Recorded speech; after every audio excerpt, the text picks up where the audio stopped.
सरकारें राज्यपालों की मर्जी पर नहीं चल सकती और अगर राज्यपाल को किसी कानून या विधेयक को हमेशा के लिए रोके रखने की अनुमति दी जाती है तो इसका मतलब होगा कि एक निर्वाचित सरकार राज्यपाल की पसंद या इच्छा पर निर्भर रहेगी।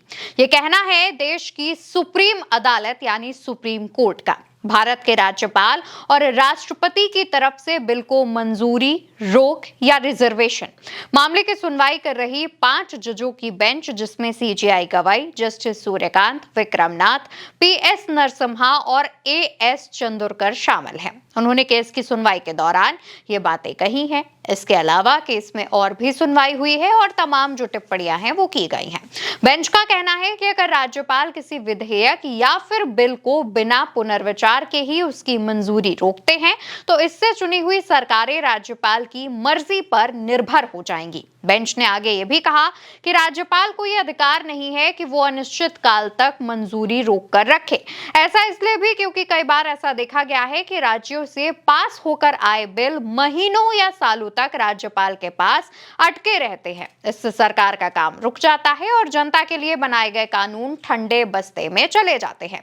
ऐसा खासतौर पर उन राज्यों में भी देखा जाता है जहां सरकार विपक्ष की हो। ऐसे मामले में केंद्र सरकार की तरफ से चयनित राज्यपाल पर तो सवाल उठते ही है, लेकिन साथ ही राज्य की सरकार को कई नए नियम बनाने में दिक्कतों का सामना भी करना पड़ता है। सोचिए, आपने और हमने मिलकर एक सरकार चुनी और वो सरकार कोई कानून बनाती है ताकि आपकी और हमारी जिंदगी बेहतर हो सके, लेकिन फिर कहीं से एक व्यक्ति आता है जो उस कानून को ना तो मंजूरी देता है ना ही वापस भेजता है, बस उसे अपने पास रोक कर बैठ जाता है, और वो भी हमेशा के लिए। क्या ऐसा होना सही है?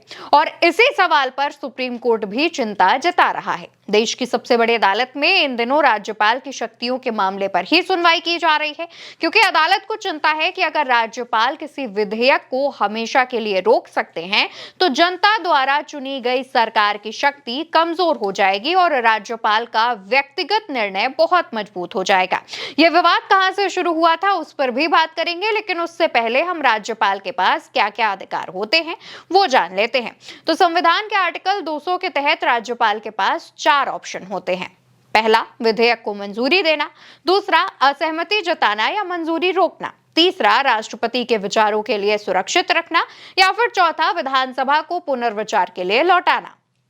और इस पर ही सुप्रीम कोर्ट का कहना है कि अगर विधानसभा दोबारा वही बिल पास करके भेजती है तो राज्यपाल को उसे मंजूरी देनी होगी। इससे पहले सुप्रीम कोर्ट ने कहा कि राष्ट्रपति को कोर्ट से सलाह मांगने का अधिकार है और ये एडवाइजरी जुरिडिक्शन के तहत आता है, ना कि एप्लीकेट जुरिडिक्शन के तहत। कोर्ट ने यह टिप्पणी तब की जब राष्ट्रपति द्रौपदी मुर्मू की तरफ से कोर्ट से मांगी गई राय पर सवाल उठा। ये राय राज्यपालों और राष्ट्रपति की ओर से विधेयकों पर हस्ताक्षर करने की समय सीमा से संबंधित था। दरअसल मई में राष्ट्रपति द्रौपदी मुर्मू ने खुद सुप्रीम कोर्ट से ये राय मांगी थी कि क्या राज्यपाल या राष्ट्रपति किसी बिल पर फैसला लेने में अनिश्चित काल तक देरी कर सकते हैं या इसके लिए कोई समय सीमा भी तय की जा सकती है। केंद्र सरकार ने इस पर आपत्ति जताते हुए कहा कि सुप्रीम कोर्ट राष्ट्रपति को यह निर्देश नहीं दे सकता कि वो कब और किन मुद्दों पर राय ले। वहीं अगर हम राज्यपाल वाले मामले की बात करें तो यह मामला अप्रैल में सामने आया था, जब सुप्रीम कोर्ट ने तमिलनाडु सरकार और राज्यपाल के मामले में कहा था कि राज्यपाल को विधानसभा की तरफ से भेजे गए बिल पर 1 महीने के अंदर फैसला लेना होगा। हुआ यह था कि तमिलनाडु सरकार की तरफ से एक फैसला पारित किया गया था। इस फैसले को राज्यपाल के पास भेजा गया। राज्यपाल ने इसमें तय समय के अंदर जो तमाम चीजें हैं वो नहीं बताई, ना ही इस विधेयक को पुनर्विचार के लिए वापस भेजा और ना ही इस पर मंजूरी दी, और उल्टा इस फैसले को, उस विधेयक को राष्ट्रपति के पास पुनर्विचार के लिए भेज दिया गया था। यह विधेयक दोबारा पेश किया जा रहा था, यानी कि इससे पहले भी एक बार पेश किया गया था और उसके बाद विधानसभा में इस पर पुनर्विचार हुआ और उसके बाद फिर इस पर पुनर्विचार करने के बाद इसे राज्यपाल के पास भेजा गया, जिसे काफी समय तक राज्यपाल अपने पास रखे रहते हैं और उसके बाद वो राष्ट्रपति के पास भेज देते हैं। ये मामला जब राज्य सरकार की तरफ से सुप्रीम कोर्ट पहुंचता है तो इस मामले में तूल पकड़ ली जाती है।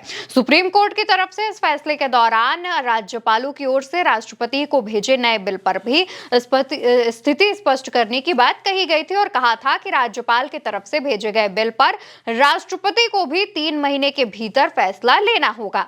और जब सुप्रीम कोर्ट ने राष्ट्रपति पर यह कहा और साथ ही राष्ट्रपति से ये कहा कि वो 3 महीने के भीतर ही फैसला उनको लेना होगा। तो इस फैसले के बाद सत्ता पक्ष यानी भाजपा की तरफ से खूब बयानबाजियां भी हुई थी।